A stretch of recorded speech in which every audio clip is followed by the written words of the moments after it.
madaxweynaha dowlad goboleedka koonfur galbeed waa mahadsan tahay soo dhoweynta sharafta leh ood nagu soo dhoweysay baydhabo iyo xudurba madaxda iyo maamulka reer xudur waa mahadsantihiin sida sharafta leh ood noo soo dhoweyseen waa soo dhoweyntii ugu wanaagsaneed oo aan la kulannay intii aan dalka maraynay waa ku mahadsantihiin haddii koob la bixin lahaana reer xudur baa ku guulaysan lahaa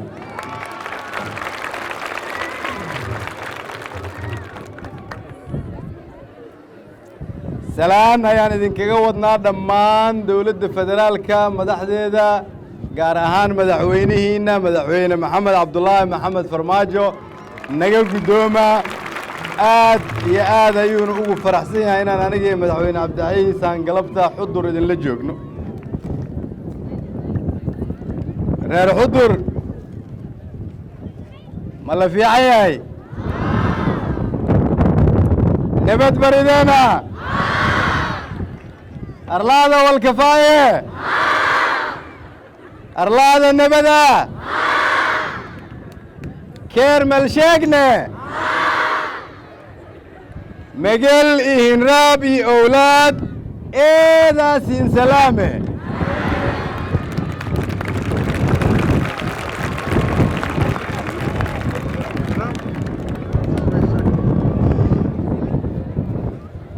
reer xudur siinku mahadnage nabadda isin sheenten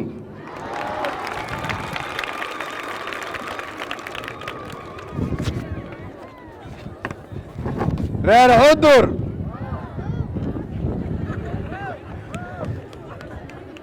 inii biyo ceel maandheere isla dhadno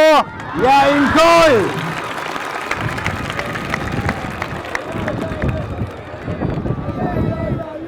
haye reer xudur wal eed in may iyo malabkii tiyooglow yaafade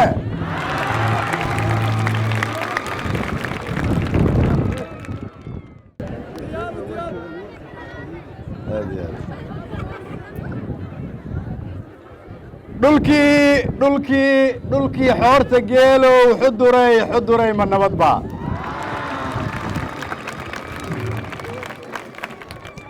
xabagtii udgoonayd xeradii lahayday xuduray ma nabadba carabkii xulka ahaa xaruntii lagu yaqaanay xuduray ma nabadba malab xiise loo qabo xaruntii lahayday xuduray ma nabadba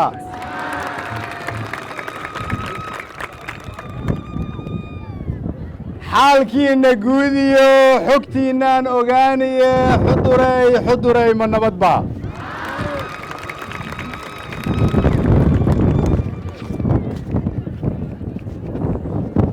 waxaa sharaf weyni ah inaan hortiinna ka caddeeyo oo shacabka soomaaliyeed meel walba ay joogaan aan u sheego inaan u nimid aniga iyo madaxweynaha iyo wafdiga ila socda inaan reer xudur ka baranno sida ay iyagoo isku duuban niyadsan qalbi wanaagsan soomaalinimada oogaaya ay cadowgii dhulkooda uga xoreeyeen iyadoo aan cidi aanay gacan siinin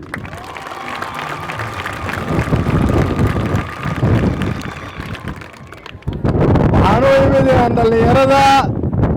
odayaasha gabdhaha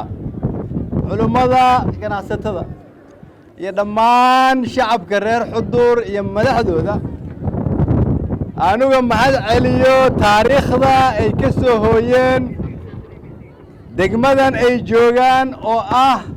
waxay samaysteen nidaam degmo kale aanay samaysan waxay iska xoreeyeen cadowgii oo u soo dhowaan waayey sababtoo ah geesiyaasha reer xudur awgeed waxaan ku faraxsanahay inaad Soomaali tihiin waxaa sharaf ii ah inaan ra'iisul wasaarihiin ahay waxaa sharaf ii ah inaad magaaladiinna igu soo dhoweyseen iyadoo amnigeeda idinku aad suganaysaan cid kalena aanay idinla sugayn waa mahadsantihiin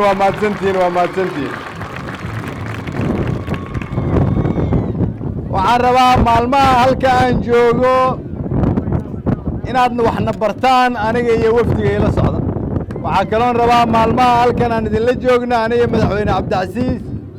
inaad noo sheegtaan baahida aad qabtaan si degmooyinka iyo tuulooyinka oo kala dhanna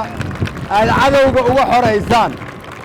safarkanu waa safarkii loogu yimid xudur in xudur wax laga barto, soomaalina aan u sheegno soo eeg xudur kuna daya xudur.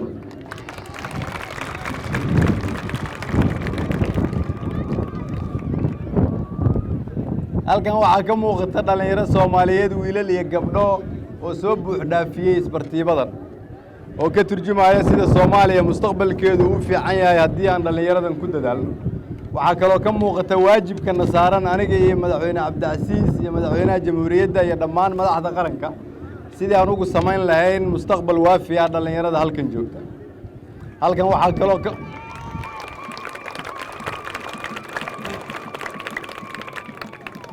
halkan waxaa kaloo ka muuqata jacayl dowladnimo iyo soomaalinimo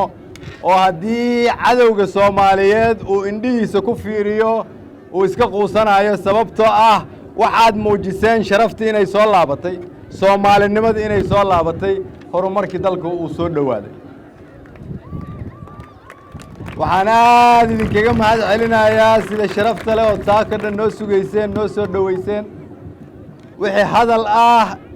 iyo wax isweydaarsina way noo dambeeyaan. waxaan halkan ku soo koobayaa marka inaan idhaahdo dhammaan dadka garoonka Dr. Waaberi kubadda cagta igu soo dhoweeyey waa mahadsan yihiin. dowladduna waxay ka bilaabi doontaa inay ku farxad geliso dhallinyarada reer xudur in garoonka Dr. Waaberi la idiin dhisi doono, mas-uuliyaddiisana aan ku wareejinno madaxweynaha laga bilaabo maanta. waa mahadsantihiin.